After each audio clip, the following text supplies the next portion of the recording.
रफ़ीक अपने काम से जब शाम को घर लौटा तो उसने देखा कि उसकी अम्मी और अब्बा काफ़ी परेशान दिख रहे थे। उसने उनसे पूछा कि वे लोग क्यों परेशान हैं, तो उन्होंने कहा कि हम काफ़ी देर से तुम्हें फ़ोन लगा रहे हैं, तुम फ़ोन क्यों नहीं उठा रहे थे। रफ़ीक ने पूछा कि क्या बात है अब्बू अम्मी, आप लोग इतने परेशान क्यों लग रहे हैं, मैं तो रोज़ ही इस वक्त घर आता हूँ, आप मुझे फ़ोन क्यों कर रहे थे।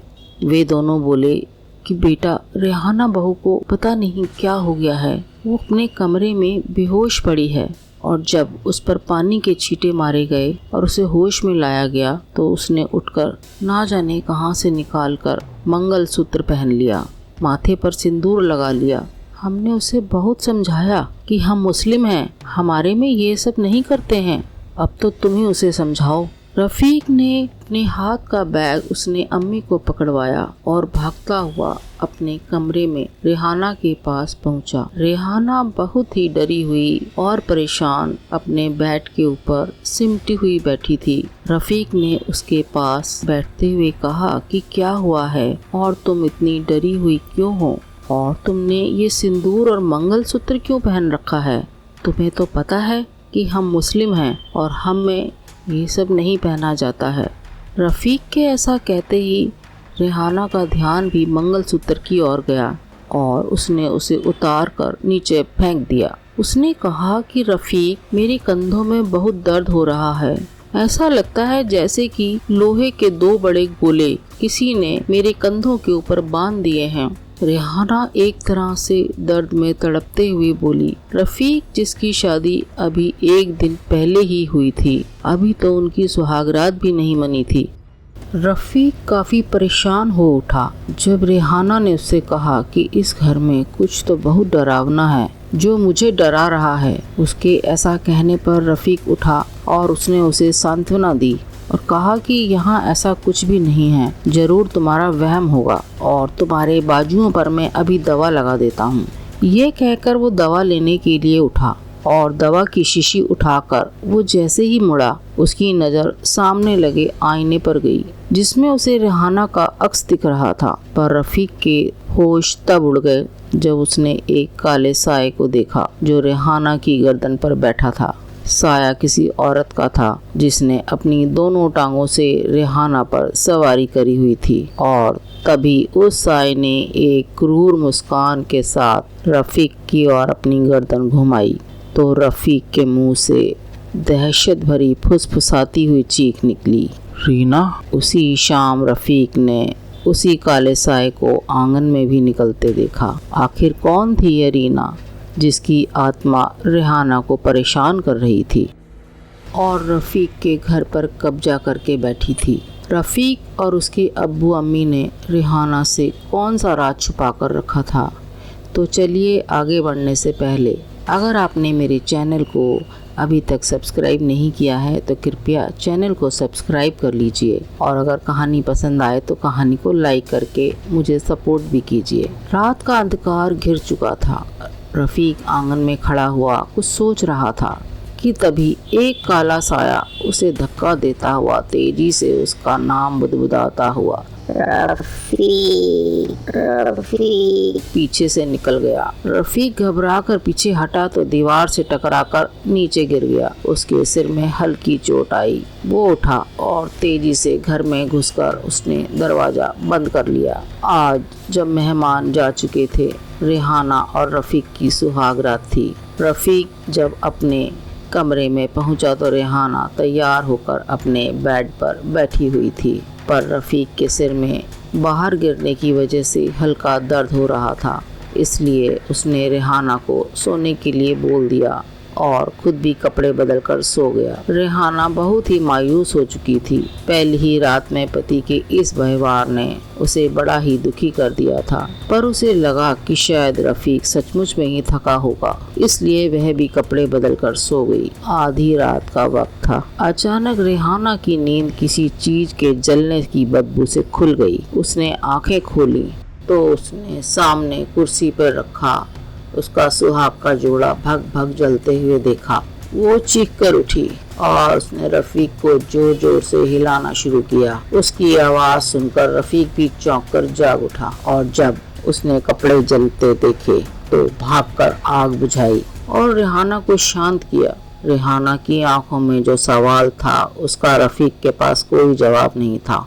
बस उसने उसे कहा कि अब्बू और अम्मी को इस घटना के बारे में कुछ मत बताना। उसके बाद रेहाना को तो नींद नहीं आई। सुबह के समय उसकी आंख लगी तो उठने में उसे देर हो गई थी। रफीक किसी जरूरी काम से ऑफिस जा चुका था तो उसके सास और ससुर दोनों ही दरगाह पर जाने के लिए तैयार खड़े थे।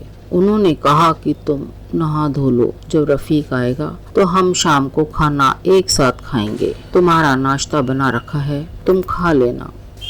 रेहाना दरवाजा बंद करके जैसे ही मुड़ी तो ऐसा लगा जैसे किसी ने उसे टांग अड़ाकर गिरा दिया हो। अल्लाह, ये मेरे साथ क्या हो रहा है? किसी तरह वे लंगड़ाती हुई अपने कमरे में आई तो उसने देखा कि बरसों पुराना रेडियो जो ऊपर तख्त पर पड़ा था उसमें से अजीब अजीब सी आवाजें आ रही थी। रेहाना का दिमाग पूरी तरह से सुन्न होता जा रहा था।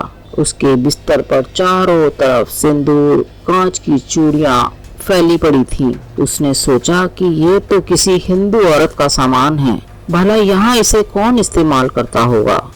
उसने हिम्मत करी और सारा सामान उठाकर कचरे के डब्बे में डाल दिया। लेकिन जब उसकी नजर आईने पर पड़ी तो उसने देखा कि उसकी मांग में सिंदूर भरा हुआ है। वो बहुत बुरी तरह दहशत से भर उठी। तभी उसे पायल की आवाज सुनाई दी। कहीं ये उसका वहम तो नहीं। वे वहाँ से भागकर बाहर बरामदे में पहुंची तो उसे लगा कि रसोई में कोई है। उसने बरामदे की खिड़की से रसोई में झांका तो उसने देखा कि एक हिंदू लड़की वहाँ खड़ी है।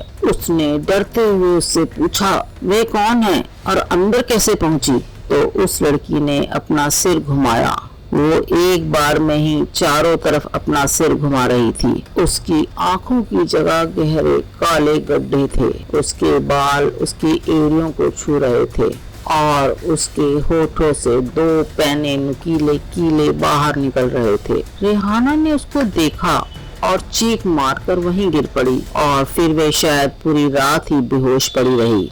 सुबह जब उसकी आंख खुली तो वह तब भी बहुत बुरी तरह डरी हुई और सहमी हुई थी। उसने कुछ आवाजें सुनी जो शायद बाहर वाले कमरे से आ रही थी। अब्बू, अम्मी, रफीक के अलावा वहाँ मस्जिद के मौलवी जी थे और एक पंडित जी भी बैठे थे। रफीक किसी रीना के बारे में बता रहा था कि क्योंकि उसका धर्म बदला नहीं गया था इसलिए उसे मौत के बाद हमने ऐसे ही जंगल में दफना दिया। शमशान में उसका संस्कार नहीं हो पाया क्योंकि उसने मुस्लिम धर्म को अपनाया नहीं था और वो हिंदू थी और मुसलमानों ने उसका कफन दफन कब्रिस्तान में होने नहीं दिया क्योंकि रीना ने मुस्लिम धर्म स्वीकार नहीं किया था।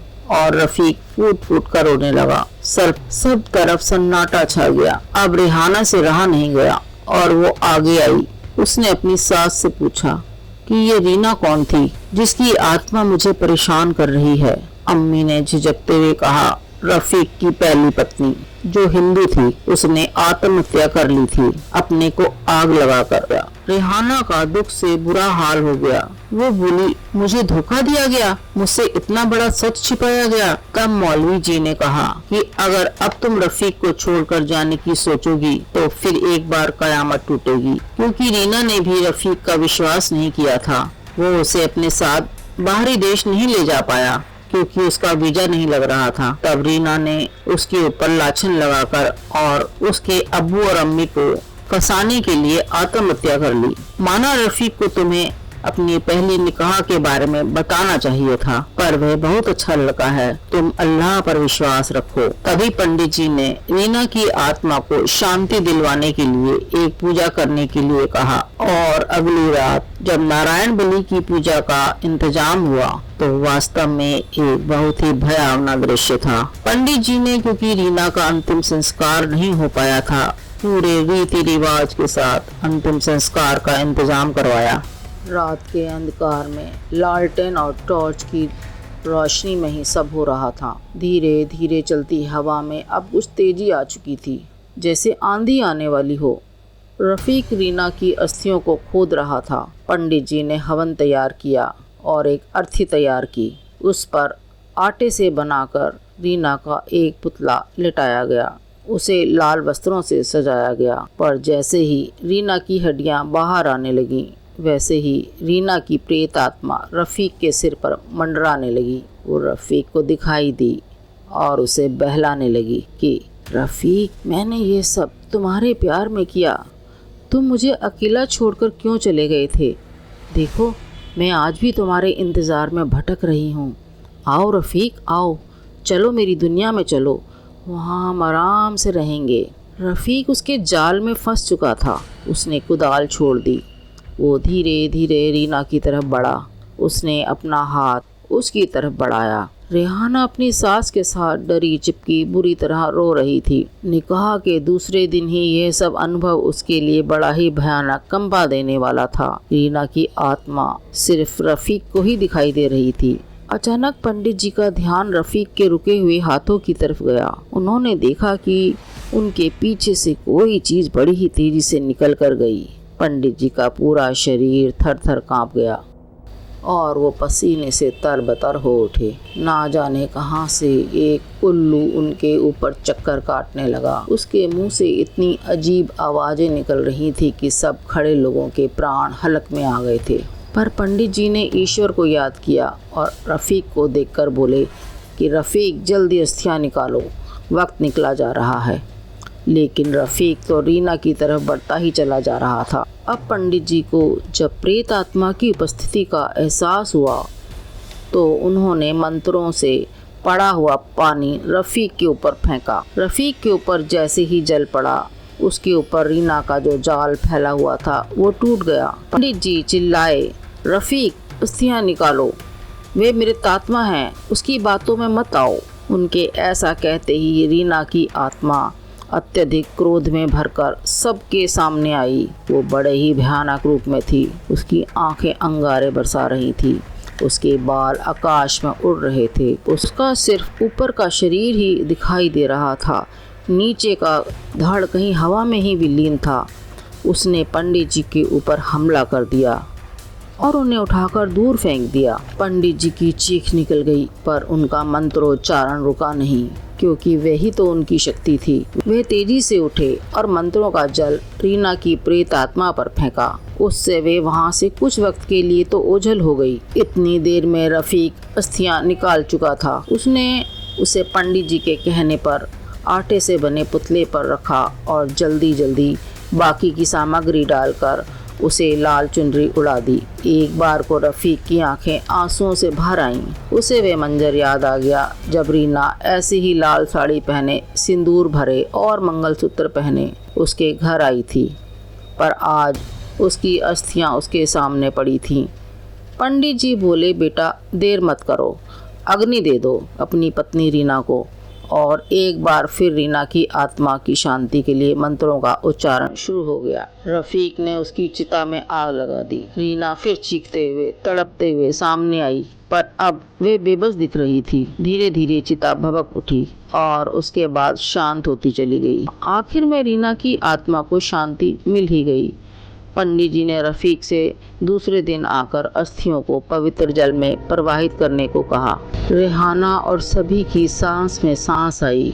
रेहाना, जो 2 दिन पहले ही दुल्हन बनी थी, रीना के क्रोध में इतनी अधिक झुलस चुकी थी कि उसे सहारा देकर ही वहां से ले जाना पड़ा। किसी ने सही कहा है कि विवाह सिर्फ 2 शरीरों का नहीं, बल्कि 2 व्यक्तियों की आपसी समझ का भी होता है।